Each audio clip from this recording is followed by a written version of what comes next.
Hello, Eric. Good morning, Remo.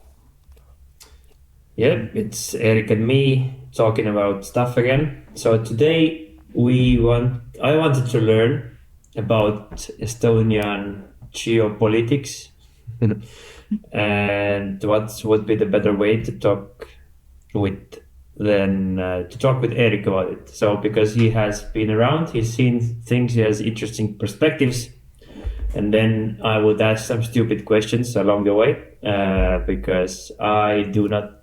I have my views, and they might be totally wrong. So what we will talk about is how we see the world, kind of from Estonian perspective, and from the perspective of Remo and Erik. So who don't like it, it's your problem. We can't do much about that. So European geopolitics, what would you start with? If someone asked you a question that, hey, what's the most important thing for Estonia in geopolitics, what would be your answer? Before I go to this answer, thank you very much for for the intro. But first of all, there are no stupid questions in this field. And when it comes to the geopolitics, hey, Remo, you have been a part of the geopolitics because participating on a mission in Afghanistan, it played actually a very significant role in geopolitics. And like we used to say in the military field, that the strategic corporal is a very important person. From one shot, you can change the world. But if you would ask me what is the most significant challenge in the geopolitics right now, I'm more than sure that from our perspective, it's a war in Ukraine. Because it affects us economically, politically, and from the direct security perspective. It's only 1,006 kilometers away from here. And we do understand that being a border nation with our eastern historical adversary, it means something. If Ukraine will have to sign whatever non-justified treaty, non-justified agreement, that will affect us. Affects us from international law as well, because so far, after World War II, more or less, world has followed it. If this system of rules, rule of law will collapse in international law, that will mean significant threat for a tiny nation of 1,300,000 people. So the war in Ukraine is definitely topic number one for us in geopolitics. Mm-hmm. So, okay, so how has it affected us then? Like, why do you think that's the most important? So, in what I heard is that because of international law collapses, then we are all doomed. So, how does the international law play into this?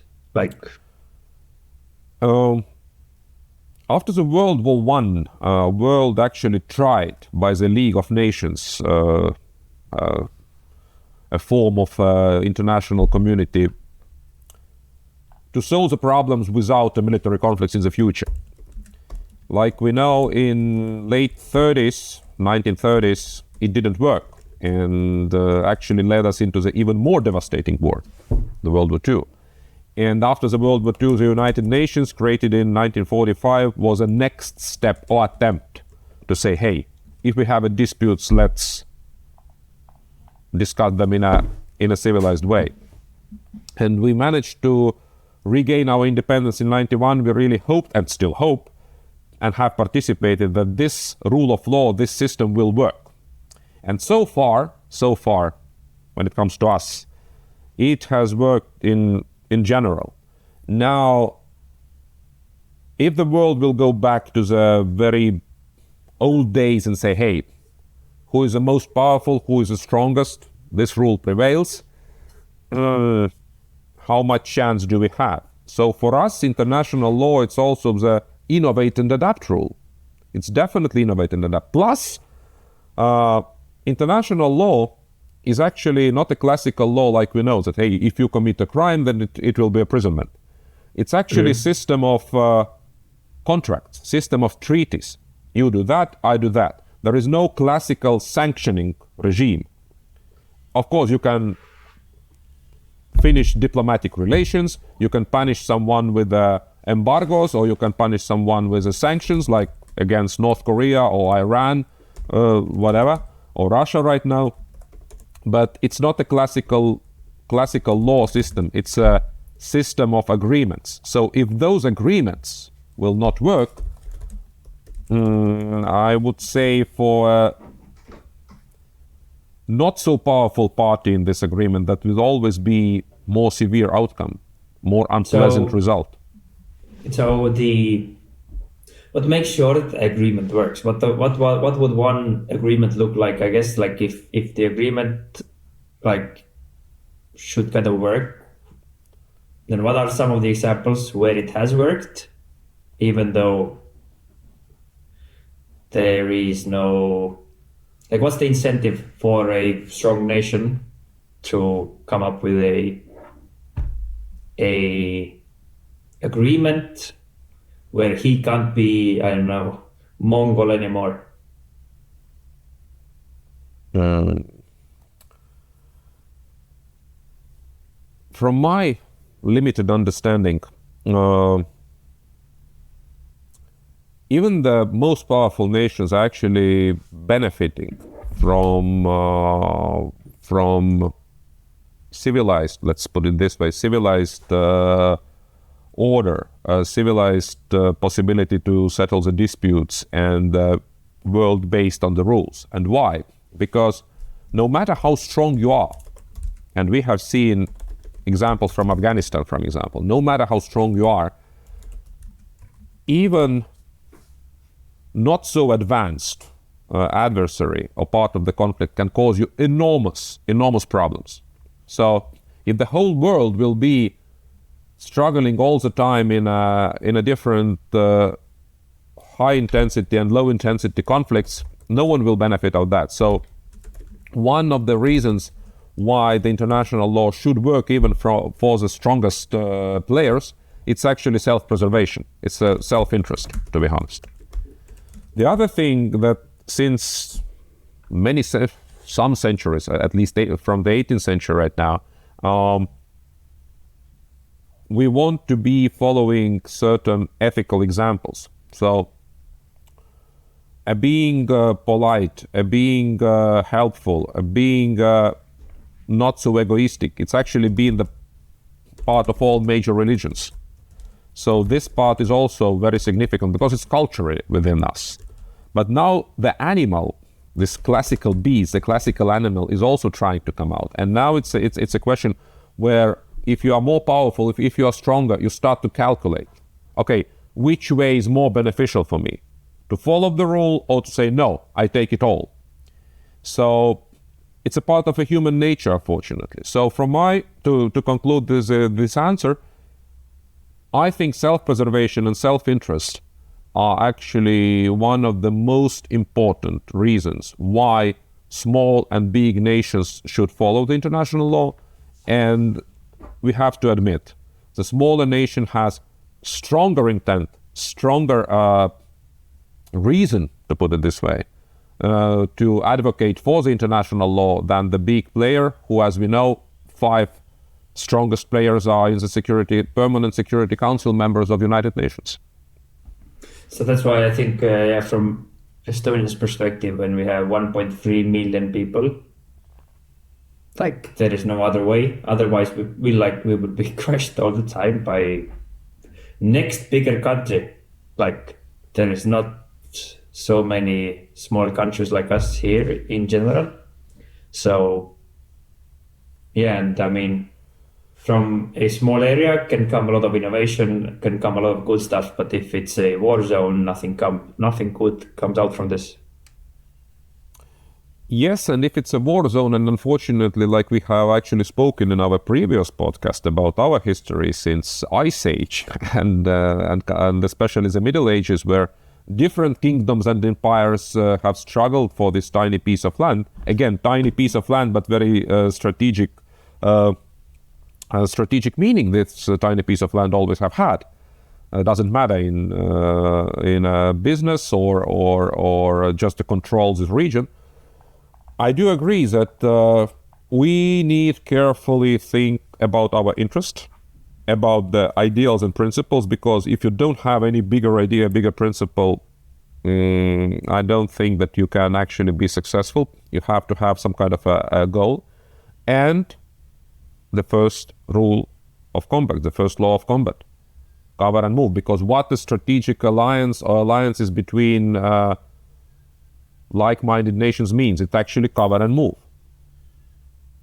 Without this, especially now when we have this bigger system of cover and move, doesn't matter, NATO, European Union, or Nordic-Baltic cooperation, it's all about cover and move, actually. So we have had from the modern history very tragic and unpleasant mistake to learn, a lesson learned. It was 1939. No cover and move, and the outcome was simple. The stronger bully actually said, okay, I don't care about your agreements. I don't care about the treaties we have just signed. I just take it. You can complain, you can do whatever you want, but what can you do about it? So cover and move is crucially important. So building relationship with neighbors, having treaties with neighbors, so you could actually be stronger together. So I guess it comes from old ages already. Like, hey, let's our village and your village, let's put our forces together so we can actually fight against whatever the other villages who are here and coming and doing some bad things. Yes, and even coming a little bit before this structured villages, living in the cave like a very tens of thousands years ago, and you have a huge mammal, you have a mammoth, and you need to hunt the mammoth.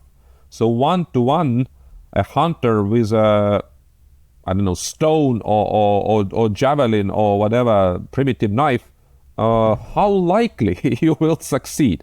No, you need to have some tactics to round this animal, to put it somewhere in the place where he cannot fight back. So it already needs some kind of a tactics. But the basic of this tactics, again, we come to the cover and move. You have to cover me, because if I'm not covering you, the mammoth will step on me, step on you, and finally no food, nothing. So I agree, this village example, what you brought, it's excellent example, and in a larger scale it applies today for the states and nations. So it's interesting, like from our point of view, after we got the independent, like then there was no, like we have defense forces. It's for defending. It's not for attacking. We don't have attacking forces. So we have always been like trying to preserve our lives. I mean, it's good to be small because you don't have a ambition or ego that you want to take over the world, I guess. That's part of being good, because we've been humbled and small. Small people are more humble.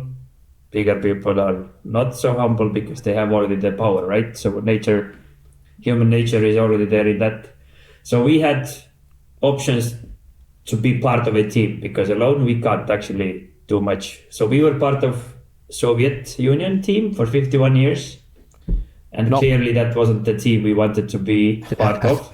And then what options do we have? EU, have a smaller group with Baltic states or Nordic states or whoever, but there was existing, I guess, the EU was existing, and then there was a defense treaty, NATO, and that's why it's so funny for me, or weird to hear, when, I don't know, our neighbor in the East or also some people in the US, they're talking that due to the expansion of NATO, like Russia feels threatened, and it's that's one of the reasons why he kind of makes his moves in terms of I don't know, going into Ukraine, going into Georgia or whatever, like, because I guess there was some sort of a treaty that NATO can't expand. But if we are a country like us, we want to be part of that. And it's not something what our allies kind of push on us, that, hey, you need to be part of NATO. It's hard to get into that organization. It's hard to get to EU. So we had worked our asses off to get there, because all the small nations, they want to be part of that. Because if they are not part of it, they will be part of something which they don't like. So it's weird to hear when when the I don't know the comment is that due to the NATO expanding, it's a bad thing, and that's why Russia is threatened. I can't see that NATO ever goes and attacks anyone, because it feels to me that we are kind of like reasonable. That would never be an intent of NATO. You brought up several very important milestones in this description. Now, first of all, the treaty that NATO will not expand. That's never existed. That's actually a big myth, which Russia has been very successful to talk about. Even in 2021, when Russia told NATO just a couple of months before the full-scale invasion to Ukraine that you need to go back to the line of 1997. So it means take out of your bases from Poland to Hungary, Baltic states, of course. So this treaty never existed. What has NATO has said that there will not be certain type of troops on the new countries, but of course, situation after 2014 changed. The other thing, which is a more emotional, but I think the most correct, to become a NATO member, you really need to work hard. Nobody is dragging you by force. And that, surprisingly, Russia does not understand, or not looking to the mirror. Hey, wait a minute. Why different nations are trying to be part of the Western world, and why they're not trying to join us? So they need to... I think they understand it. They understand it, but at least they try to present it in a very, stupid way, to be honest. Yeah, that's their storyline. That's the storyline, exactly. Internally, yeah. And a month ago, in October, the German Navy opened the new headquarters for coordinating their actions on the Baltic Sea. And Russia was furious about it, that it's against the treaty which reunified Germany in early 90s. And the German political response was very clear. We are independent nation, and we can do relocating our resources on our territory as we want. There is no question, and we don't have to ask anyone. And this headquarter is not a classical military base. Of course, there are certain nations are working, participating, but it's not anyone else on our soil. But Russia is really keeping up this storyline.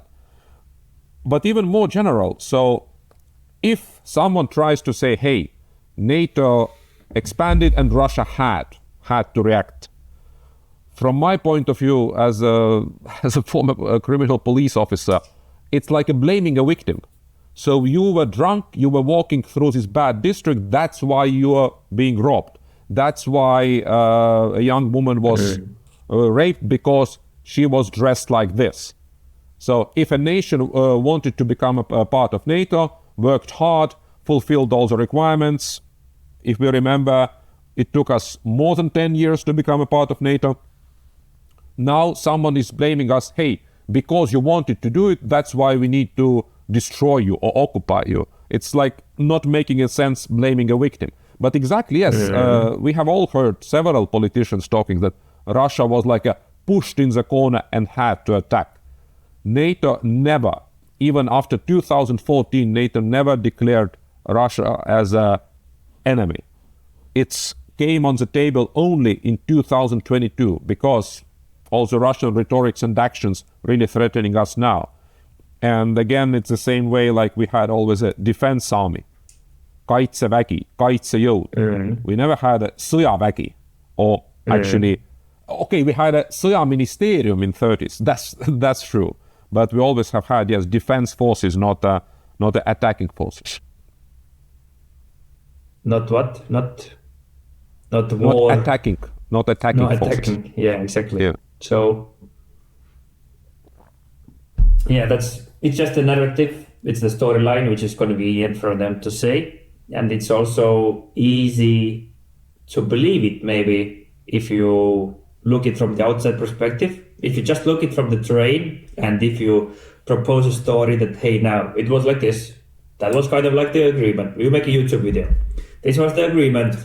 Now, what has NATO done in the last 20 years? They have expanded close to the border. And now what will happen? They will expand more. Like, yeah, I mean, I can see how this storyline can work for a lot of people who are not living here. They don't understand the context of any of this. Yes, and of course, if you are living in this atmosphere or environment or brainwash bubble, it's much easier. It's much easier to follow because then you can justify the unfair steps of your own nation. Somehow you can justify for yourself, hey, I'm not in charge. And again, becoming that you can point finger and blame someone else. NATO is guilty. The United States is guilty. I like this, some jokes from Russia that this president, this and this president of the United States is responsible why we are living so bad. Wait a minute, is he or she is coming to change your economy or way of living? So this feeling a victim, feeling attacked, feeling suppressed, it's unfortunately being a part of the Russian society for centuries. And of course, this external expanding. I think it's one of the few nations in history I've heard that who is saying that Russian border is not clearly clarified. So starting from different Tsars who had a dream to wash the boots of Russian soldiers in Indian Ocean. So this way of thinking has not disappeared. And for us, of course, it's an existential threat, the only existential threat we face right now. And yeah, again, I mean, we're coming back to the cover and move. Yep, and I mean doesn't mean that the expansion doesn't benefit NATO or it doesn't benefit UK or it doesn't benefit US. It does. It most definitely does because they have now small, like if you know anything about ambushes, if you put on an ambush in the military with your squad or your platoon, then you always have your main kill zone, you have unit that provides cover or has a little bit of a heavy fire, and then you have a unit that is walking through the ambush area. And before you set it up, you always have to have security like 360. And now if you're doing one road, on the right side and the left side, there must be a early warning systems that will help you to kind of let know that the enemy is coming, right? And I would say that one of the benefits for the whole Europe, the whole NATO, the whole world, from this one from one of our neighbors, is that we are kind of like an early warning system on one end of the road. Because I mean, we are close, we are easily influenceable. And also, it would be like a great test to data, right? Like, hey, do something here, something, because they have, like, let's be honest, Russia has been always really good, in my opinion, in terms of figuring out what not to expect, what is not expected from them. They always kind of come out with some sort of an idea, and they they're not scared of doing things. They test things. So even small tests is what they constantly are doing all the time.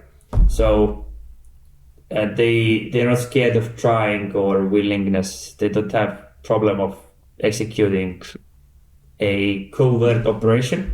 So they can actually like test a lot in terms of how NATO reacts. What is great, and I think what is the main idea, is that when we have the troops from different nations, our own troops are good. We have different nations in our country. It's a deterrence, which just makes it more and more unlikely, because the risk and reward would be just so off balance, even for our big neighbor. I totally agree that this risk and the reward is out of balance, because we know that enemy becomes the most dangerous when the capacity and intent meets each other. So if you are capable right now, if you have possibility, I don't know, political, military, whatever, and if you have a wish, if you have a desire, if you have a will to do it, if all those three meets each other, then the conflict is highly likely coming. But while you were mentioning this testing, the red lines, where Russia is really excellent, I wrote down several, and the biggest problem is that, again, we're jumping back to these rules. For us, in rule of law societies, in a Western world, in a NATO, in a European Union, because to be a part of those organizations, you need to follow certain criteria.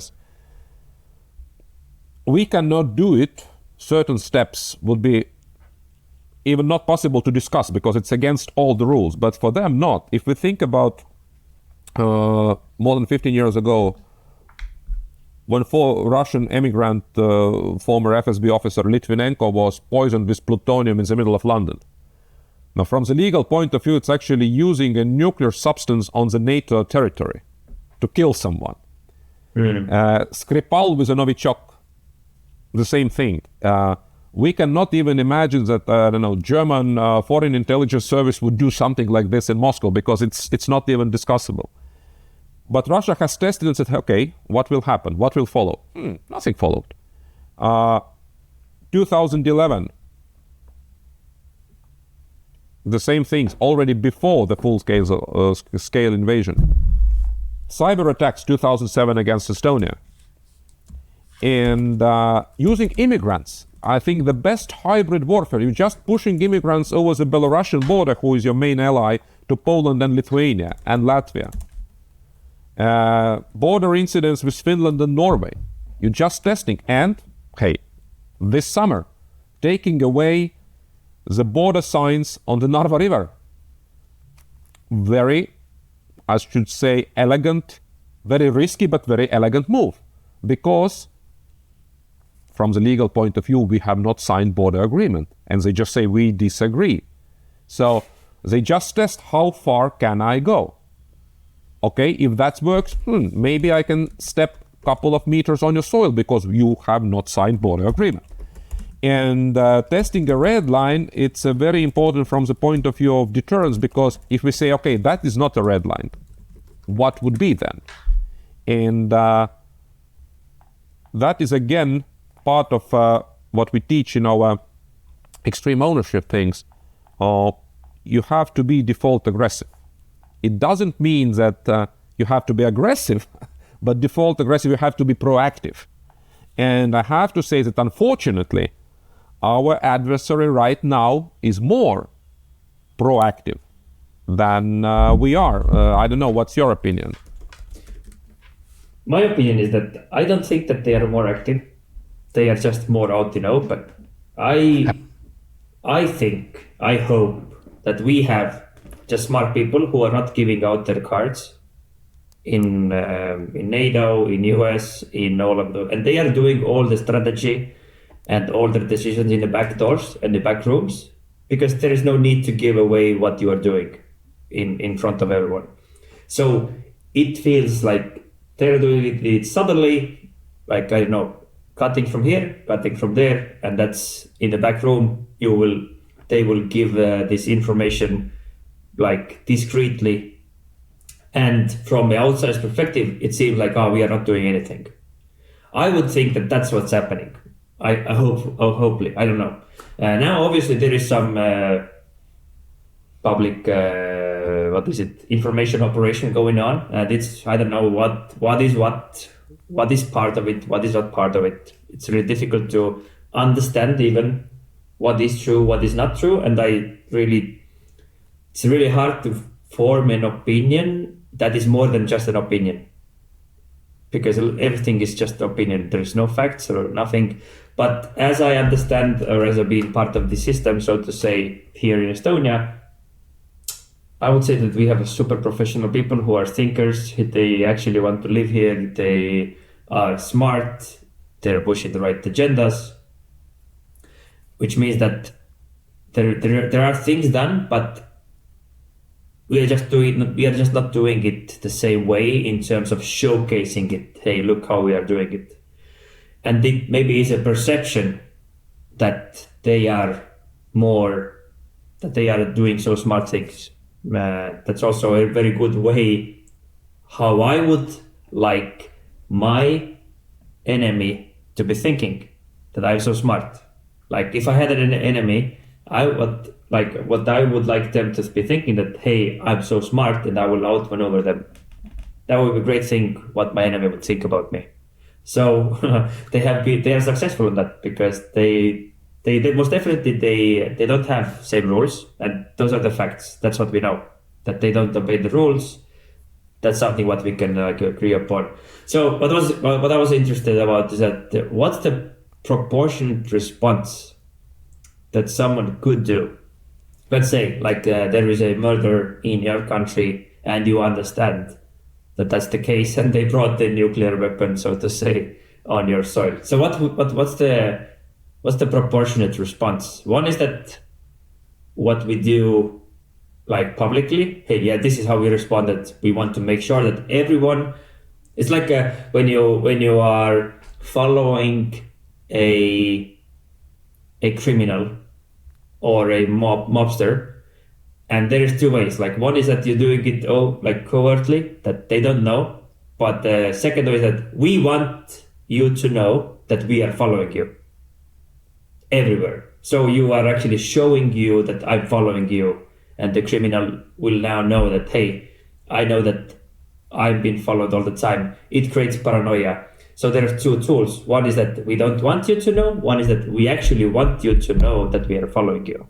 So what's the proportionate response if we wanted them and the public to know, hey, that's what we respond?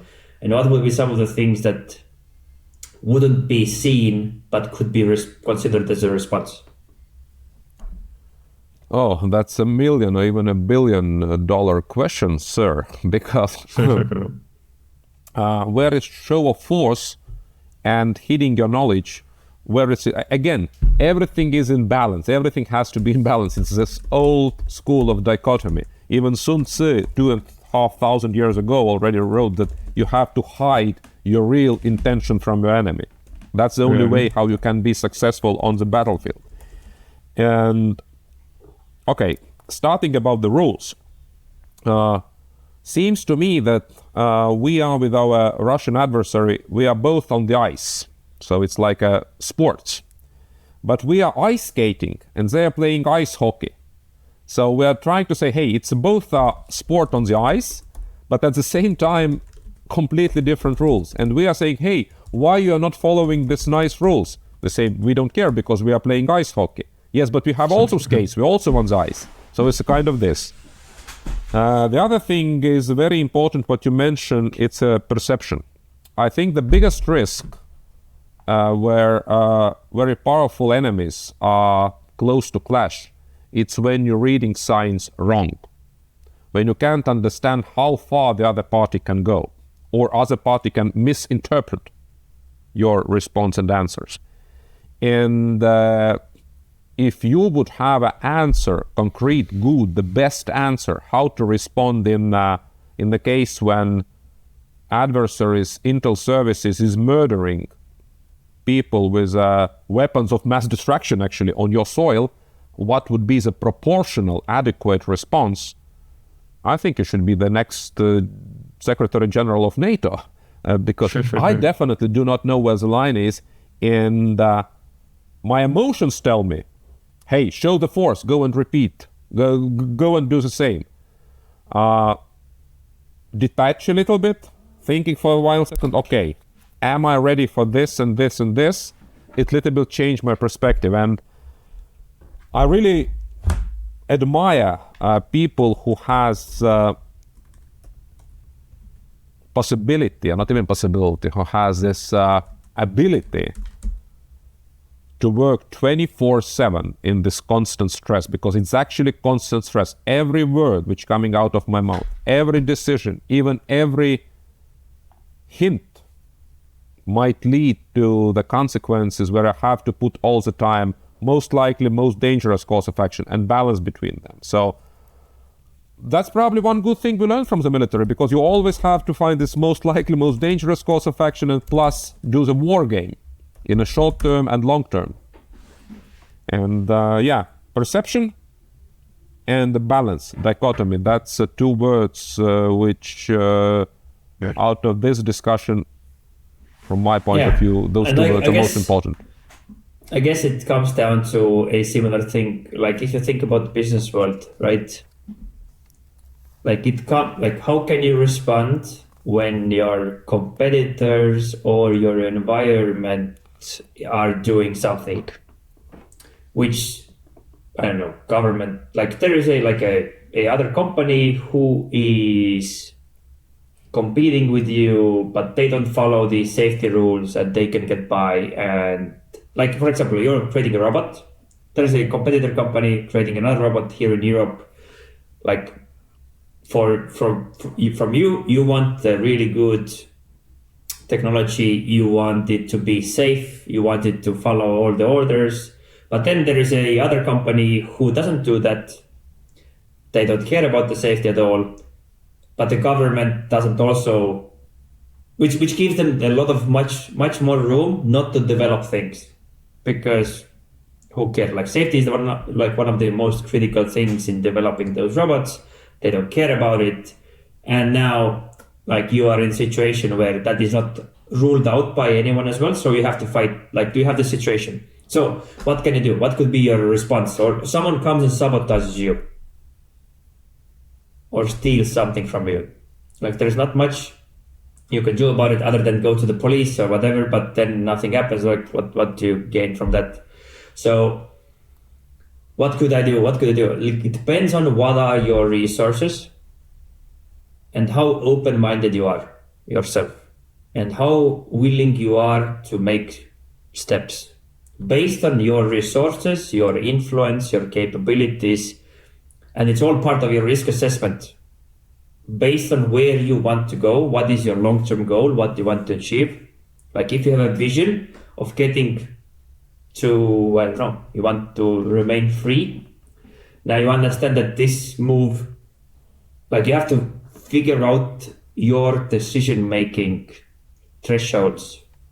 Like what does this affect if we do this response? What does that do? What are possible contingencies? What are some course of actions that it can lead up to? So it's like a chess game.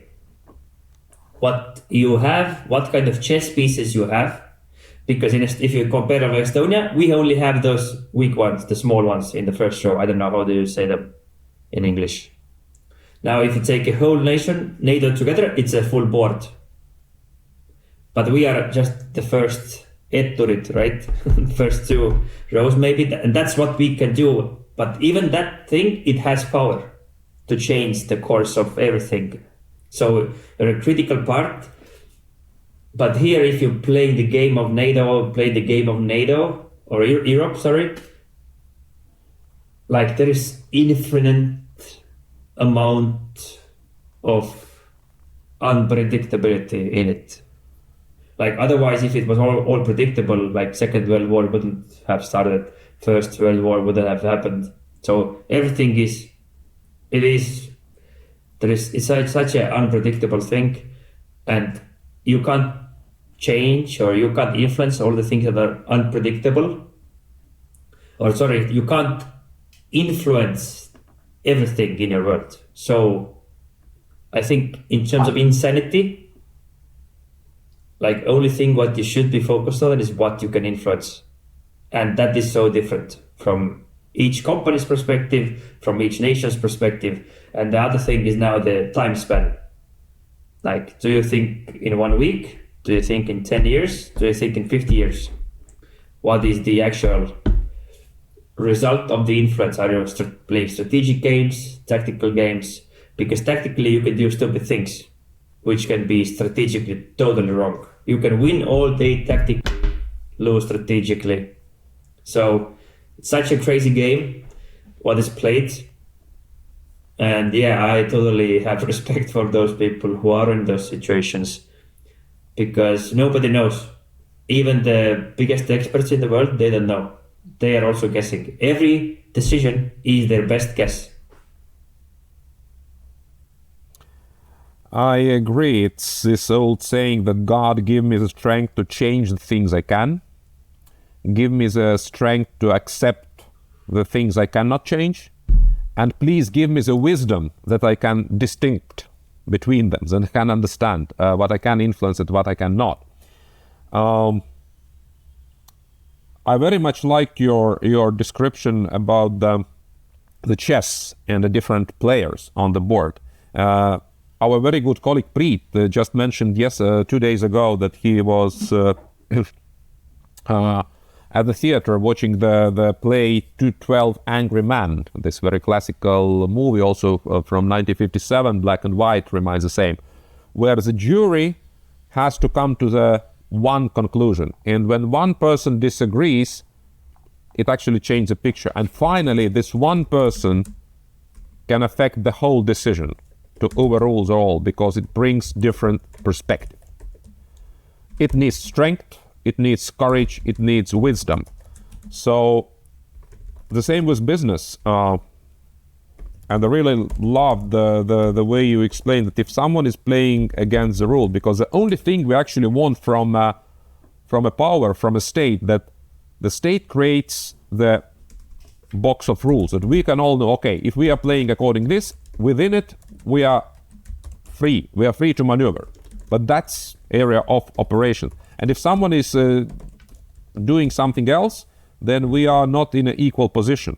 And this stealing of intellectual property, which is China is openly doing, it's a big game changer. So what can I do? I can blame, I can do whatever, but I have to adapt. I have to protect myself. I have to adapt to this situation. If I am not doing it, then I'm probably weaker on the market. And if something like a COVID came and changed the situation in a general way, of course I can blame COVID, I can blame government, I can blame whatever, but will it help me to survive? No, not highly likely. But living in this constant stress that I am responsible for all decisions, what is your opinion?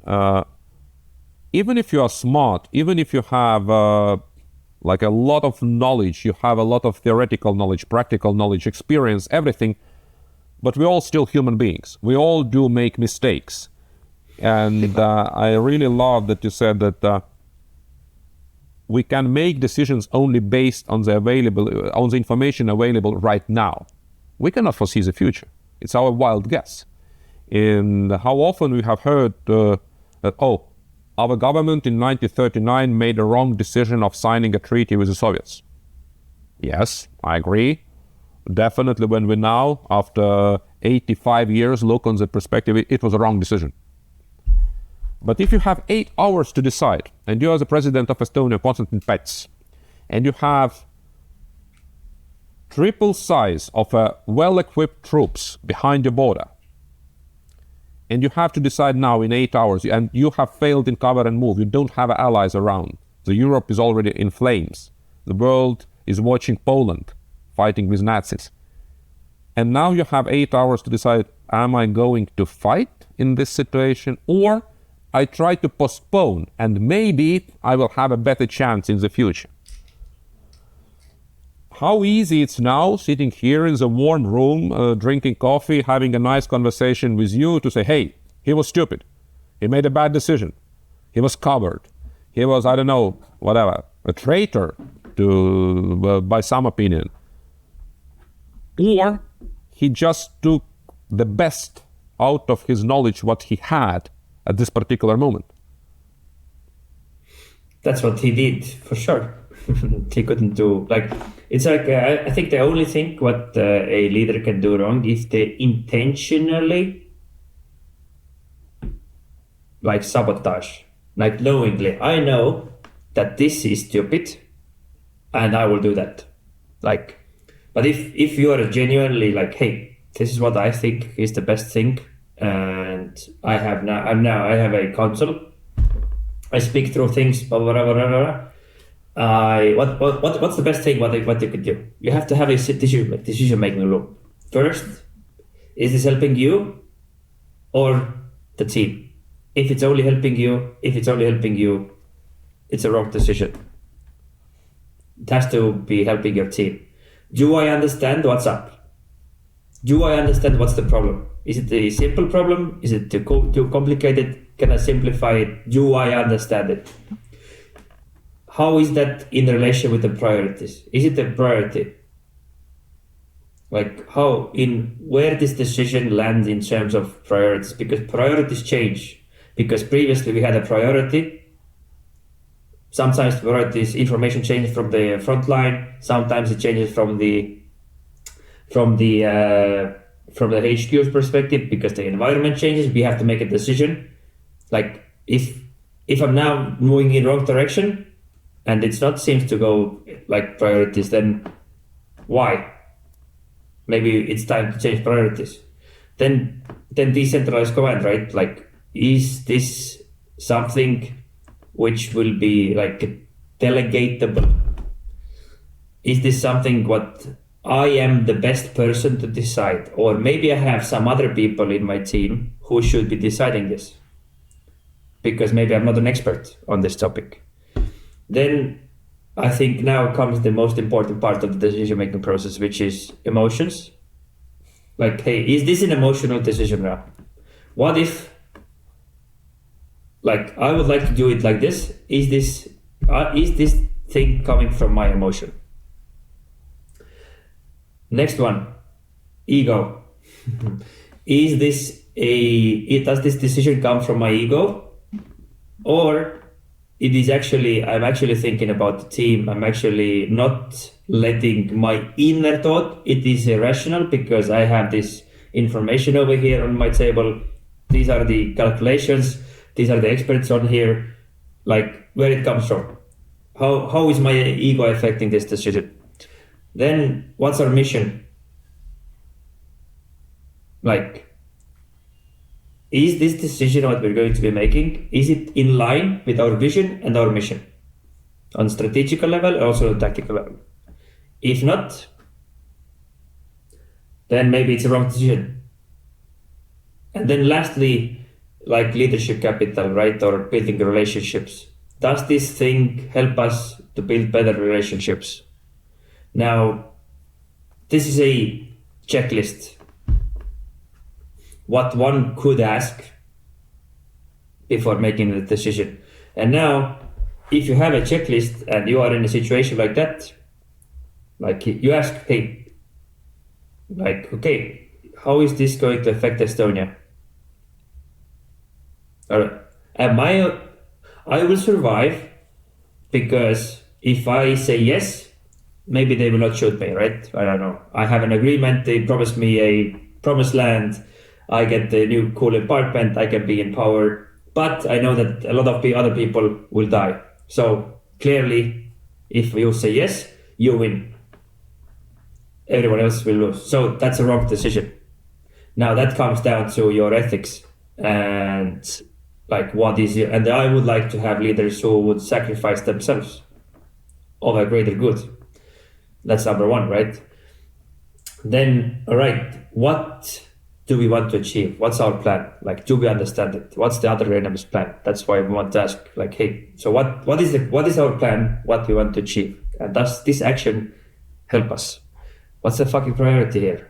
How much time do we have? And time dictates the priority. Like, one thing which I didn't add is like number one thing in reality is also time. Like, how much time do we have to make a decision? Because if we don't have time, if we have 1 hour, if you have 30 seconds, if you have 1 day, that also changes the accuracy or the quality of the decision. If you don't have much time, you just make a decision. And that should be better than not doing. Now, not doing a decision is a decision. So, if you don't do a decision, that's also part of your contingency planning, wargaming. That's what this teaches, like in the military. And I think those planning tools, what are taught in the military, are really useful and could be taught also to everyone else. Because it's just like going through different scenarios, different outcomes, different what ifs, understanding the priorities. But the biggest thing, in my opinion, from the history, where the biggest amount of bad decisions has been made is due to emotional decisions and ego. That's it. Those two things are not considered. If you take the MDMP, you have a great system of how to make military decision-making process, like whatever the process is that you're using. It's a checklist. The checklist doesn't have any emotions. The checklist doesn't have any ego in it. The perspective of the information changes from based on your emotion, your ego. And that's the biggest thing where you can, in my opinion, make wrong decisions. Because if you were a robot, if you're ChatGPT will make 100 times right decision based on that data. Or the most accurate one, based on whatever the data is. Based on how you ask. But as a human being, there is emotions and ego who may exponentially blind you from seeing what is truly important. So I don't know if there is a decision-making loop that is like taught, and to me, like all the leaders who are in those places, they should have a really good training or experience in how to make the decision, and they should be able to articulate back how and why they made the decision. Like if I made a decision X, I should be able to provide you, hey, this is my decision-making process. These are the 10 things I consider when I have 1 hour to make a decision. And now, why I made this decision is because I had 3 courses of action on table. Masks on, gas masks on a COVID time, and total lockdown. So what I decided to do is put on the first one because that seems to be at least doing something, and I don't know if it works or not. I'm not an expert. Some experts said that it works. Others said that it doesn't work. Gas mask seems to be a little bit over the top, and I think that will not work. And closing down everyone will be a catastrophe in terms of environment. So let's do a first incremental step, which then will actually lead us to a next incremental step. And that's how we will do it. We will communicate it out because we don't know either what to do. So the leader should be able to articulate and speak where the decision came from. And if he's not, then he most likely decided based on his ass feeling, based on his emotion, based on his ego. And to me, that is not the optimal way. And if you're not able to kind of go back and improve your decision making, because it should be constant improvement. I made a bad decision because of my ego. I made a bad decision because I didn't understand the plan. I made a bad decision because I didn't think about the team. I made a bad decision because it wasn't a priority. I made a bad decision because XYZ. So you're constantly able to improve your decision-making process. And if you don't have that, then I don't know what else could be done. So answering your question, how to make a decision when you are on that situation, you should have a system. And it should be revised by smart people. And you should be constantly improving it. So all the loop continues. Observe, orient, decide, and act. And if you're only observing, that's bad. If you're only orientating, only like interpreting that, but never making a decision, it doesn't work. Because the first time when you start getting feedback is when you make a decision and start actually executing. That's the first time in all the loop where you start getting feedback. While you're thinking in your head, while you're observing, while you're orienting, while you're making the decision, nothing happens. Only enemies moving at the same time. So when you are taking a decision, that's the place where you are starting to first time get feedback. Now you can observe again, but which means that if your enemy is doing something, then that's what Russia is doing. They are taking action. They are looking what's the feedback. Oh, that's the feedback. Now let's do this. Small incremental things, because I like the quote from Chaco, or I don't know from who, but he added in one motivational speech, like Rome wasn't built in a day. And also Rome didn't collapse in a day. It was just incremental steps to get high and incremental steps to get to the low point. That's excellent. You pointed out, yes, Romans had this very old saying in Latin that Rome was not built in a day. But I never thought that the second part of this history is also correct. It did not collapse in a one day. The final collapsing, like many people know from the history, is this invasion of different tribes, barbarian tribes from Central Europe, and this looting in Rome. Yes, those descriptions are widely known, but it didn't happen really in one day. It was years and years and years of different developments. Actually, why they happened? Because of Roman Empire leaders' egos that, come on, they are undeveloped, we don't care, they cannot threaten us, etc., etc. So finally you are so successful that you don't see that, hey, someone is developing. And yes, it's exactly the very good way to explain why it happened. Coming back to emotions, I actually think that the certain emotions are good because we are emotional creatures. We don't want to have a judge who is just GPT, because behind every decision, behind every step, behind every action, you actually find an emotional explanation why it happened. And for example, we say, okay, killing another person is always bad. That's a crime. I do agree. But at the same time, is it 100% in every situation? No, sometimes we are sending our defense forces deliberately eliminating legitimate targets. So we actually say, hey, you need to kill because of. So in this case, we like say, hey, wait a minute, it's a different. Or if the person, after 20 years, the female being beating up, suppressed, finally in emotional stress kills this person who's been treating her like this, I think it's a little bit different from the armed robbery on the street.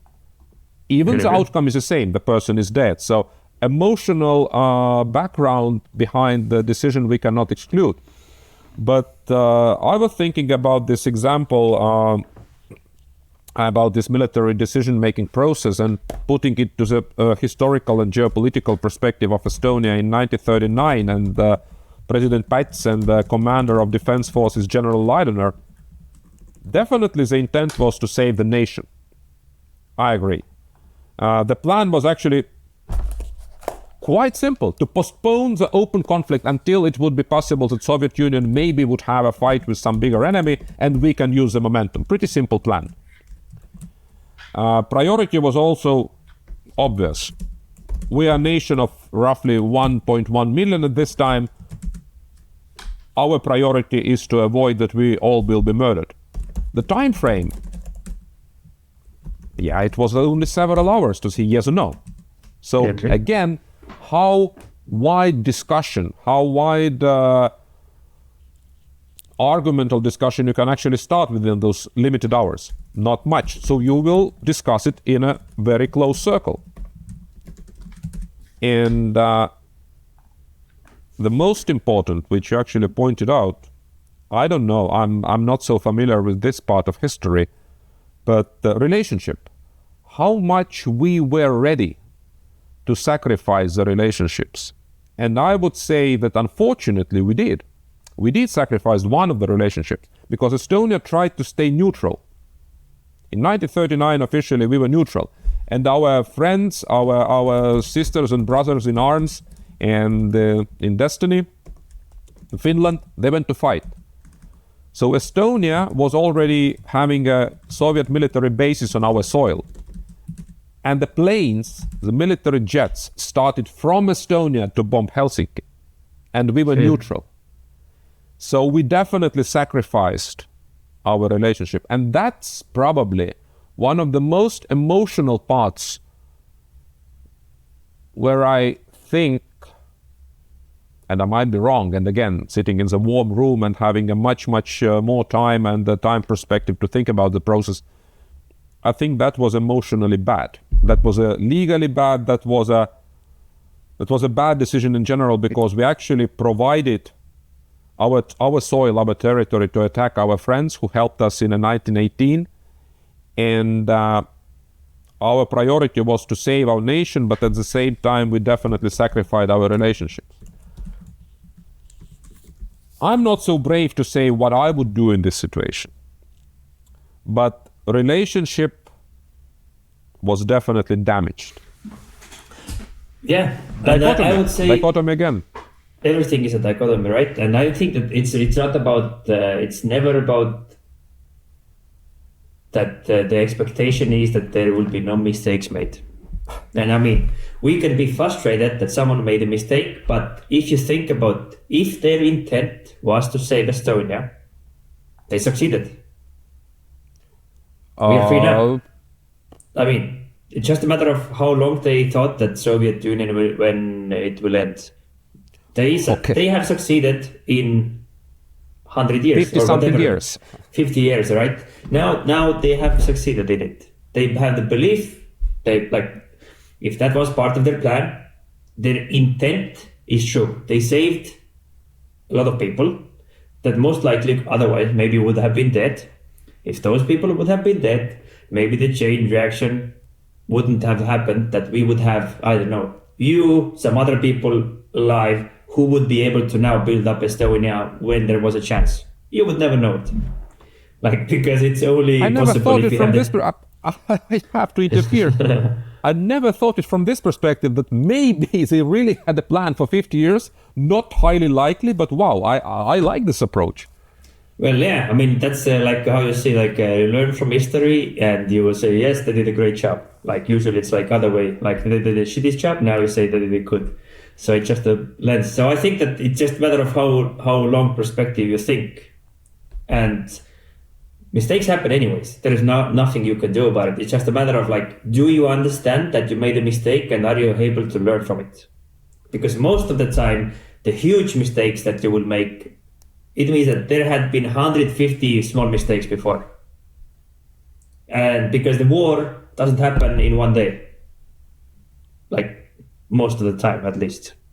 But then it means that you haven't been able to react. You haven't been able to build a relationship. Because if you didn't have a good relationship with your adversary, it means that you haven't gained any influence. You didn't gain any information. Because in the beginning of the Ukrainian war in 2014, the areas where they were initially fighting, they knew each other. The forces that were fighting, or at least the commanders. So I know that there were instances where one Russian commander is calling to Ukraine, hey, we are now starting to shoot artillery. Go away from your positions. Boom. And that's how they did war. Because why? They had a good relationship with that other side, and they didn't want to just kill everyone. But that was in the beginning, because you were living in one region, everyone knew everyone, right? They were having relationships. Now, when is the moment where you've totally cut off the relationship? Because at some point there is nothing you can talk about if there is no possibility to negotiate, right? So all of that is dichotomy. How we always want to not give up. We will not give up. And it's more of an emotional decision. For example, we have 10 people left. 100 people have been already killed, enemy is 1,000 men, and we decided, no, fuck it, we will fight with the 10 men. But maybe it would be wise to, I don't know, escape away, build another plan, build another team, build a bigger force, or start doing sabotage, or start doing something incremental, which has much bigger likelihood of success than you deciding at that moment where there is a 99% chance that you will die. Now, is that conscious decision, or is that just something that you can say later that, hey, I escaped because I knew blah, blah, blah, blah, blah, that Estonia will be free and I will start doing sabotage? But that could be or should be part of your plan, because there are many ways how to innovate. And I think that, to me, one of the biggest things in terms of innovation is that it never requires more resources. Innovation comes from being open-minded. And I would say that the human tendency is that, hey, if we have a problem, we need to hire one more person. If we have a problem, we need to have more resources. In reality, that's not the case. You just need the open mind. And all the countries who have been abused or who are living in tough times, they are very open-minded because they are able to adapt. Like Estonian rescue services, they don't have much resources, but they are able to build everything they need out of nothing, which will be helpful for them. Yeah. I will just come back. Give me a couple minutes. Sure. Yeah, no worries. So that's the kind of thing what I think about it. So let's wait for Eerik and then we can continue.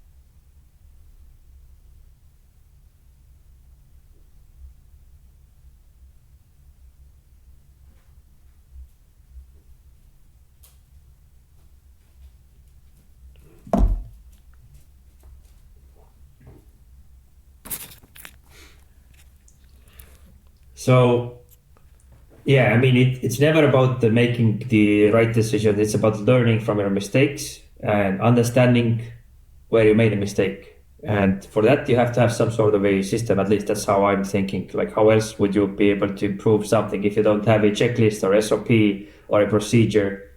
Otherwise, you would be just improving something which you don't think. And then emotions, they have to be part of your decision making, because people are not going to be following robots. I mean, you have to put emotion in it, but too much emotion is never good. You end up living with someone who you don't want to live. Like, men choose women based on emotions. Now you do a tactical decision based on emotions and you have a strategic problem very often, right? Because you made a emotional decision rather than a without emotion, rational decision.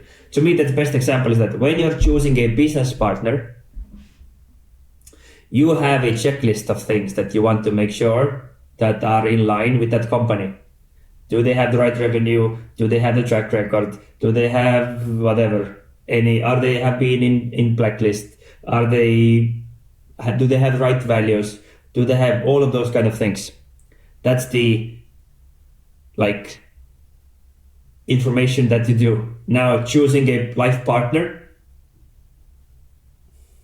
the only person only has to be beautiful, right? And let's go. That's all you need to do. So same kind of approach is needed over there, because emotional decisions, they are rarely accurate. And that's why in business, when there's money online, there is a lot of things online which are measurable, then people have a system based on what they make better decisions.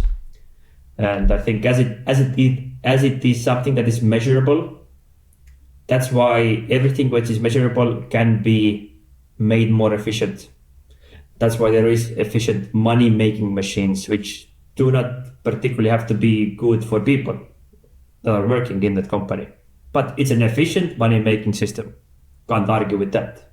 So it's about balance and being smart, understanding where the decisions come from, what are your flaws. And I would say if someone is working on their decision making, then it should be good. And I think that's something what we as Estonia can do as well.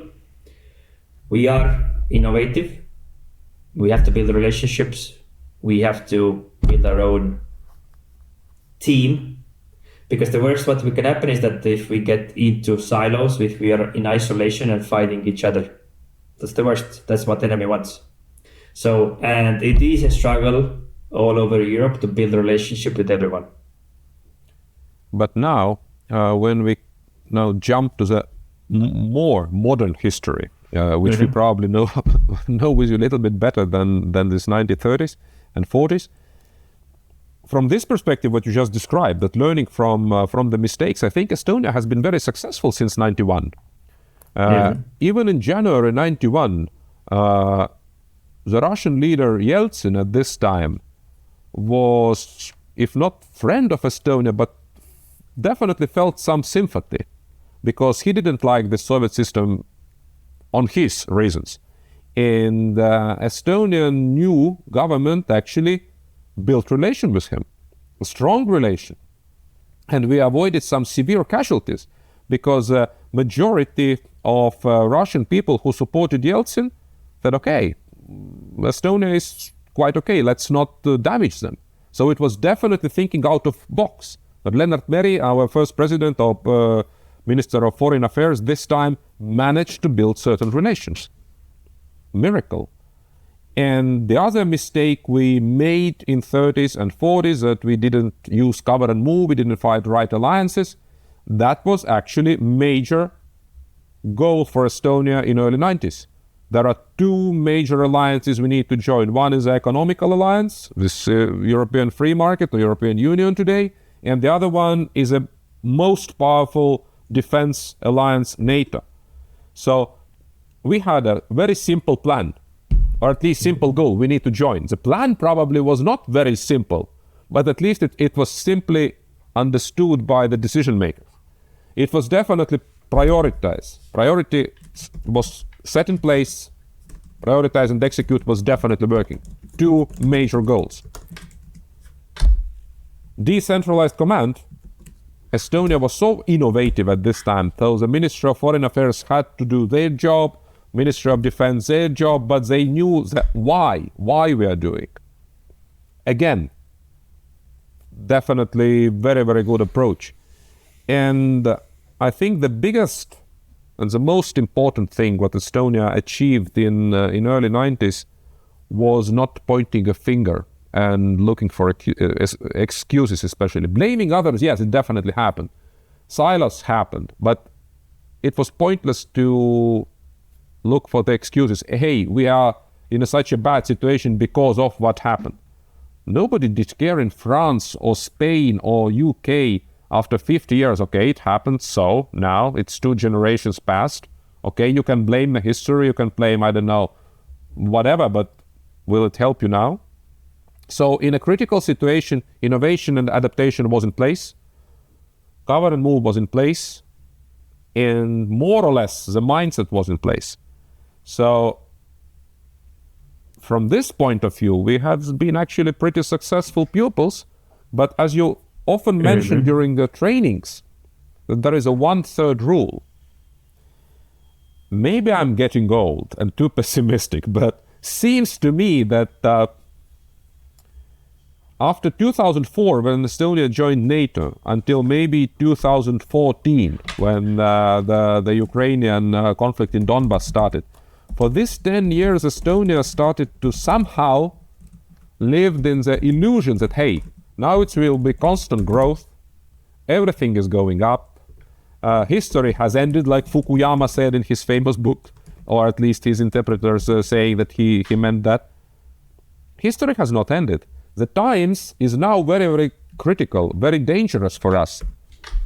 What do you think, Remo? Does it mean that now we are going back to this 1/3 rules when not so good time for us because of COVID, economical depression, Russian aggression? And does it mean that the youngsters who are finishing high school now and entering business world and the politician world and the public service world in the next 2-3 years, does it mean that they will be stronger than youngsters 10 years ago? So the idea about 1/3 rule was that one third of the time it should suck, it should be hard. 1/3 of the time it should be neutral. 1/3 of the time you should be happy and enjoy life. Now it's about finding that balance, and 1/3, 1/3, 1/3 is the right balance in my opinion. And then it's if you're out of balance, it's always good. Like you're all the time happy, you do something wrong. Now it always sucks, it's also not good. So there are extremes. Now, then there is the other saying, is that bad times create strong leaders. Strong leaders create good times. Good times create weak leaders. Weak leaders create hard times. And that's the circle of life, right?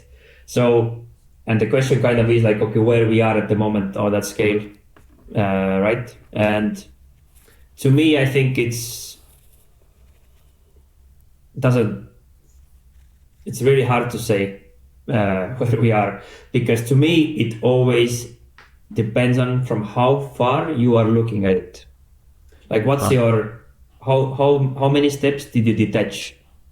Because if you, that's another thing. What I'm like always like referring or referencing is like, if me and you have a problem, it's not a big problem for our village. If our village and the village next to you have a problem, it's not really a huge problem for our county. If our county and other county are having a dispute, it's not a really huge problem for Europe. If Europe, or if two nations within Europe are having a problem, it's not a really huge problem for the world. So, and if you now look it from the sun, then world is a peaceful place. Nothing is going on. So it's just a matter of how far you are looking at all of those things. Because we have a problem with our neighbor, kind of. And that's something which we don't understand why Spain or Italy doesn't understand it maybe so much. But Italy has an immigration problem. Do we understand that? No, we don't. So it's just a matter of how far you are looking at it. And I think that the hard times, good times, weak people, strong people, it's the same thing. It's just a matter of the perspective. Like, some people here in Estonia are having the toughest times because they are put themselves, or they are in a situation where things are, I don't know, hard. Now, the next generation, if they survive, will be stronger. Now, as a nation in general, it seems, yes, that we are in better times than ever before, which means, based on that theory, it means that we are producing more softer people. But I would say that it's a simplistic view in that sense. It's just like a theory, but there are like strengths, weaknesses, and something like that. Now, I would say that the main reason why the weak people emerge is not, as I said, it's not about good signs. It's about the weak leaders.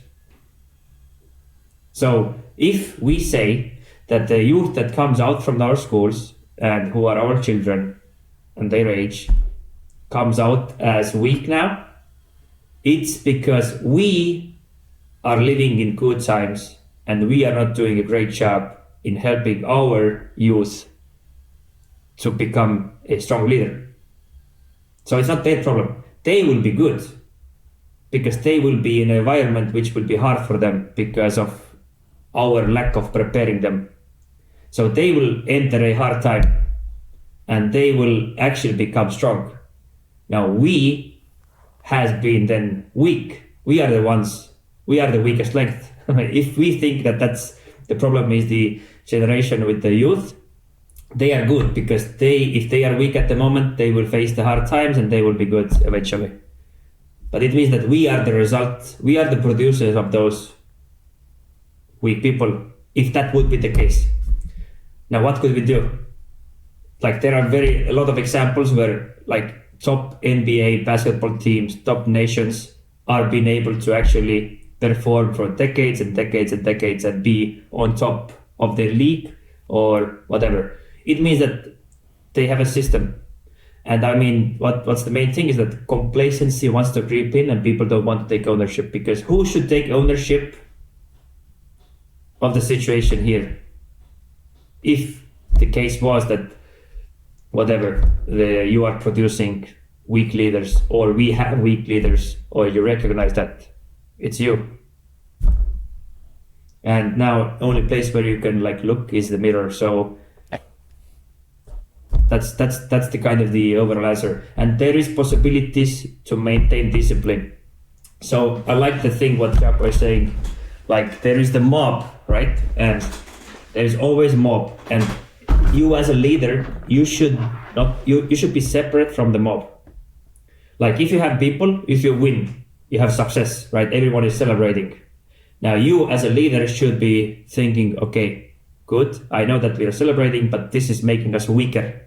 So you should be the asshole coming in and saying, hey, I like that we won, but let's go and clean our weapon because we don't know what's going to happen tomorrow. Now, if everyone is in misery because we just had a huge loss, now everyone is sad. Now you as a leader have to be separate from the mob, because if you went there and you were also sad, then you would not help.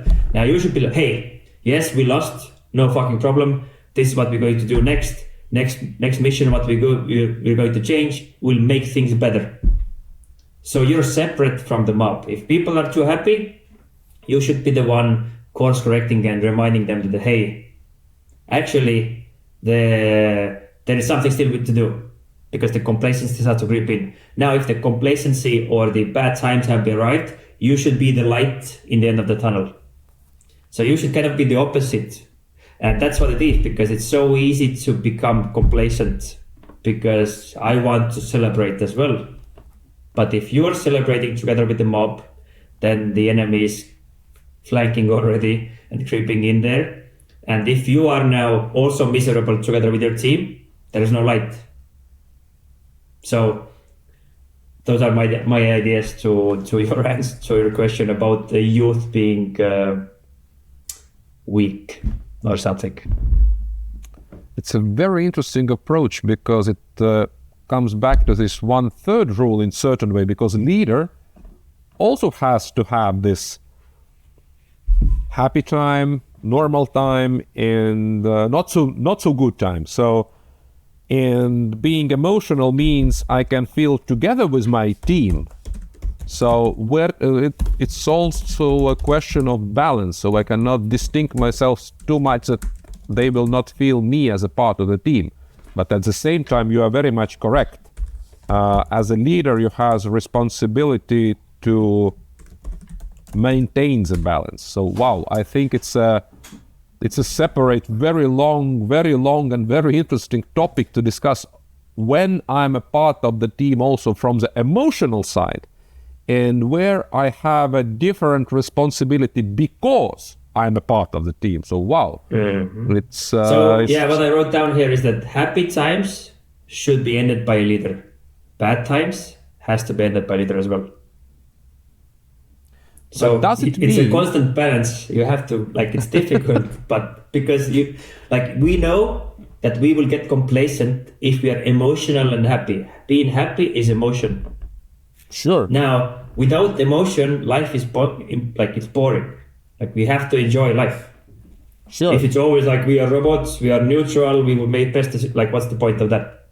Now, if it's shitty times, you're too emotional on the negative side. If it's good side, you're too emotional on the positive side. Now, you, as a, I don't know, crazy human being who wants to best for your team, has to be able to understand that too much good emotion is not good either.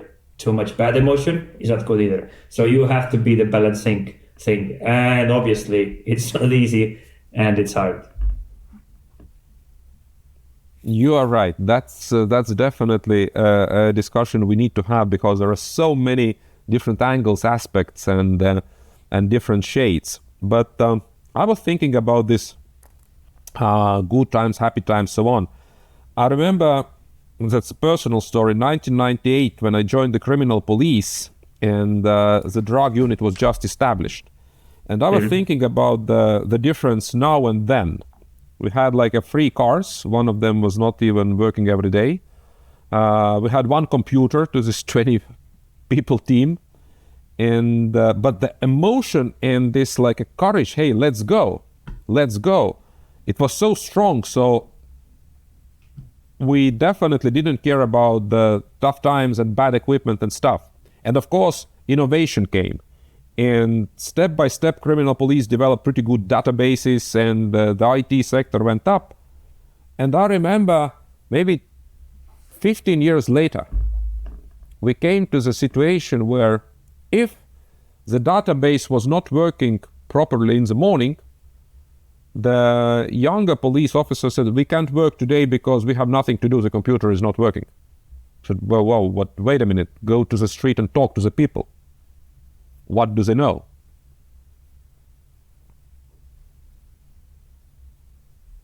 Remo? Yep, I'm here. Yeah, okay. And so that's when too much good life, to put it this way, can actually create situation where you are not adapting anymore, you're not developing anymore, you are relying that, hey, everything has to be perfect. If it's not perfect, if I'm out of my comfort zone, I'm not giving 100% anymore. So Yeah, that's why JP is saying that you have to be in war with complacency every day. Exactly. And if you create too comfortable environment, like it was just with this database system, that if you take it away, this portion of comfort, the possibility to adapt is getting weaker.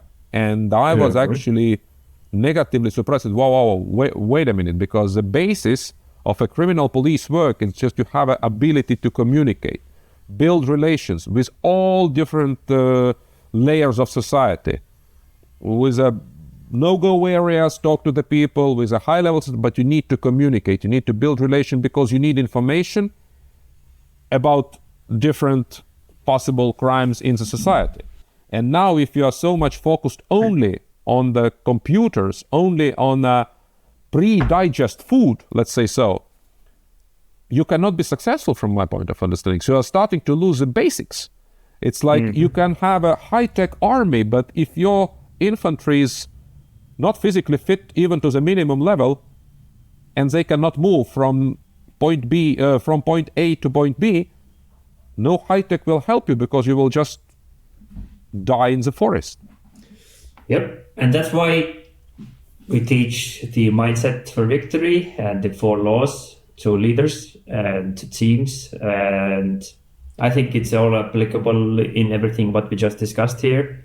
And as we have to wrap up, I will just conclude it in a way where, like, if you think about Estonia, I think from that moment where it started until today, we definitely were default aggressive. We put the ball in rolling. Nobody knew what to happen. Then we had to innovate and adapt constantly. We had to be humble, because we had been humbled previously. So we were humble. And now you have to be disciplined to get the freedom, right? And to maintain it. And that's what we were just saying. Like, even if we're happy, discipline is what helps you to maintain success regardless of your emotion. And that's how you get the freedom. Because if you now go to the other extremes, to the left or to the right, in a good or a bad emotion, you are rarely making a great decision. Because even if you're sad, you still have to eat healthy. Even if you're happy, you still have to eat healthy. Even if you're sad, you still should do sports, because it's healthy. Even if you're angry or happy or sad, you still should do sports, because it is something what is healthy. So we know what's the right thing to do, but the emotion is something which drives us. So that's why discipline equals freedom. And obviously, if something goes wrong, you should take ownership of things, because if you don't become the owner of your problems, nobody else will either. If Estonia has their own problems, who else should come in and actually help us? It's not Europe, it's not NATO, it's not our neighbor. Neighbor wants to come in and help us solve our problems for sure. That's what they even say when we don't have a problem. They say that we have, and they come and help us. So they are cover moving really default aggressively in that sense. And then obviously, 4 laws: build a relationship, understand the plan, understand what are your priorities, and it helps to understand the priorities when you're able to detach from your emotions, as we said, because otherwise you're not able to see the highest priority. And obviously, decentralized commands, understanding the why and letting your team lead. And that's what we do, and that's what we teach here in Combat Ready, Echelon Front in States. And I would say, do you have anything to add here do you have any last words you want to share until we wrap this up? I think it was very, very good conclusion, and keep the thing simple, care about people around you, be a little bit selfish. Don't forget about caring of yourself. So be ready. And if you're following these balanced rules and think about dichotomy, you might be very successful. But don't think that you are perfect. You will never be perfect. You have to constantly improve. Yeah, and who has to be a great leader? Everyone. Everyone has the opportunity to lead. Where do we have to lead? At home, at work, at your community, inside you. And now, what's the good thing about it? Leadership is a skill, and it's learnable, it's teachable. So if you want to be better, one way of doing that is contacting us. So, and listening to this podcast, because it's for free. And we will provide free stuff until the end of time, because we are learning here during these conversations. So thank you, Eerik, for your time today. Thank you, Remo. We will meet soon again. And we will discuss on another topic, whatever that is. All right? Bye-bye. Take care. Thank you. Have a nice day.